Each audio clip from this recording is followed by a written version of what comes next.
what would a Liberal government do to attract auto investment and jobs to Canada? Well, first of all, stepping back. So my role as a potential candidate is that I'm helping out Justin Trudeau on his Economic Advisory Council.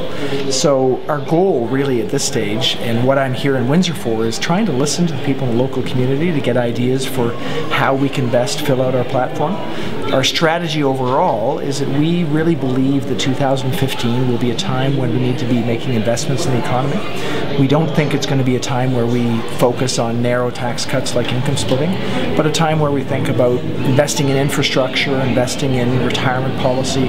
So translating that into the automotive sector, I mean, our question will be, how do we make the economy more productive? And that's by making workers more productive, by thinking about training and education that will actually make people more capable for their roles. And the automotive sector, obviously a really critical sector, but it's, for us, part of an overall strategy.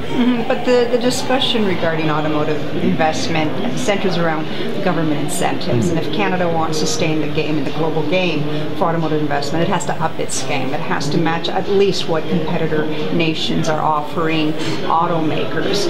Do you agree with that basic policy of using government incentives to attract auto investment? Well, my personal views, separate from the views of the Liberal Party, are that first of all, you need to create the very best possible playing field for business. So things like the corporate tax rates that we're at, I mean, from a Liberal policy standpoint and from a personal standpoint, we see those as an important advantage for Canada. So to the extent of how you deal with specific industries, I mean, one of the reasons I'm involved and one of the reasons I want to be involved with the Liberal Party is because I do have a business background. So being at the table, listening to businesses much in advance. So if we think about what's going on in Windsor in 2017, the discussion around Chrysler, I mean, our view is that we need to be at the table now to understand what the issues are from the manufacturer standpoint, so that we don't get surprised in 2 years to understand that we didn't hear what's being offered by some other jurisdiction.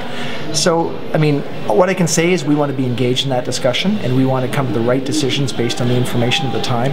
But I can't really prejudge what the right answer is without knowing, what the situation will be. Not being engaged, it's not an option.